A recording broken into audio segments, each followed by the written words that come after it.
కుసిర కట్టి ఊళ్ళోకి వచ్చనమ్మా చాలారి పూలు పెట్టి జాతరులు తెచ్చనమ్మా తంగేడు పూలు పెట్టి కంకాణ దూకేనమ్మా ముక్కు ముక్కెర పెట్టి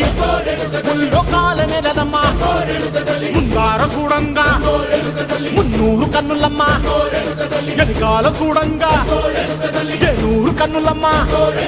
సాధువు సిద్ధులంతా సాగిల బట్టరమ్మా మహారాజు రాజులంతా మొగారిల్లిరమ్మా కోరిక కోరంగా రంగులు పూసినాము ఆశలు తీరంగా ఏసాలు వేసినాము నీకన్నా పెద్ద దిక్కులో కాన ఎక్కడుంది నైవేద్యం ఎట్టంగా మా కాడ ఏమిటుంది మనలన్నీ అలకిచ్చి వరమీయవే తల్లి కన్నా బిడ్డలను కాపాడవే తల్లి